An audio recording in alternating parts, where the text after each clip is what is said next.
Brought to you by Agilus Diagnostics. Health test की बात आती है तो मैं भरोसा करता हूँ India largest diagnostics company Agilus diagnostics. खुद को टेस्ट करते रहो।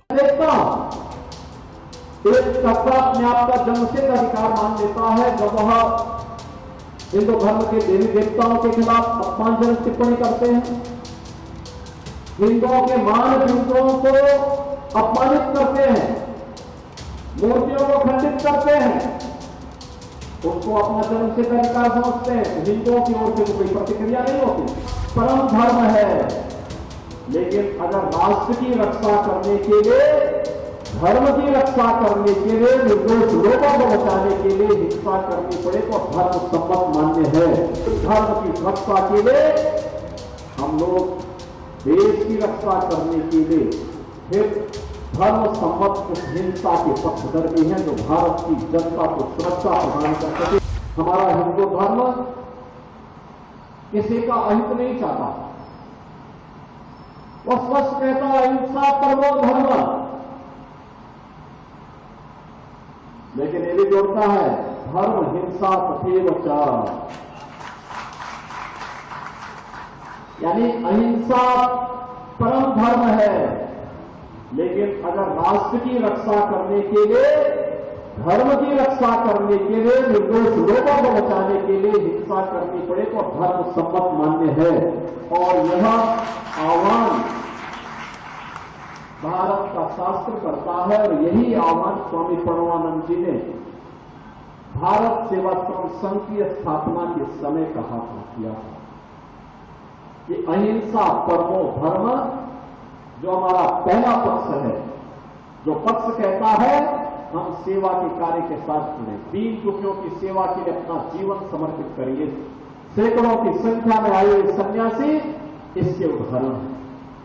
लेकिन अगर राष्ट्र की एकता और अखंडता को कोई चुनौती देगा, हमारे राष्ट्र की सीमाओं का कोई अतिक्रमण करेगा, तो फिर राष्ट्र की सुरक्षा के लिए, राष्ट्र की संप्रभुता के लिए, धर्म की सुरक्षा के लिए हम लोग देश की रक्षा करने के लिए फिर धर्म सम्मत उस हिंसा के पक्षधर भी हैं जो भारत की जनता को सुरक्षा प्रदान कर सके, भारत के एक भारत श्रेष्ठ भारत के रख सके। और यही भारत के महापुरुषों ने कहा है, अधूरी शिक्षा नहीं पूर्ण शिक्षा के पक्षधर हैं। मैं आश्चर्यचकित हूं इन बातों को लेकर। हर जाति, मत, संप्रदाय या मजहब से जुड़े हुए महापुरुषों ने लोक कल्याण के लिए अपने अपने अनुसार योगदान दिया होगा, उन सबका सम्मान होना चाहिए, उसमें कोई संदेह नहीं, सभी को सम्मान मिलना चाहिए। और अगर कोई व्यक्ति किसी मत, पंथ या संप्रदाय से जुड़े हुए किसी इष्ट के खिलाफ, किसी महापुरुष के खिलाफ, किसी योगी सन्यासी के खिलाफ अपशब्दों का प्रयोग करता है, भद्र भाषा का प्रयोग करता है, तो वह दंड का भागी बनता है। उसके खिलाफ कानूनन कार्रवाई होनी चाहिए, कार्रवाई होती है। लेकिन विरोध का मतलब ये नहीं होता है कि हम आगजनी करें, तोड़फोड़ करें, लूटपाट करें। यह कतई स्वीकार्य नहीं हो सकता, कतई स्वीकार्य नहीं हो सकता है।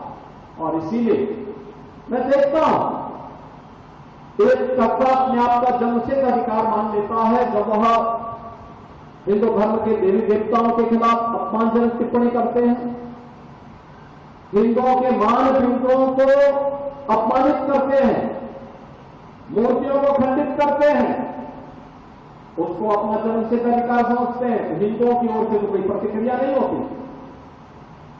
लेकिन अगर किसी अज्ञानी के द्वारा या किसी के द्वारा विदेश में कोई शब्द कहे जाते हैं तो उसको लेकर के जमीन आसमान एक करने का कुत्सित प्रयास होता है। कानून को कोई हाथ में लेने का दुस्साहस न करे, और अगर कोई कानून को हाथ में लेने का दुस्साहस करेगा तो उसको कानून की गिरफ्त में आना ही होगा। कानून उनसे सख्ती से निपटने का काम भी करेगा जो कानून को अपने हाथ में लेकर के तोड़फोड़ और अराजकता को बढ़ावा देगा।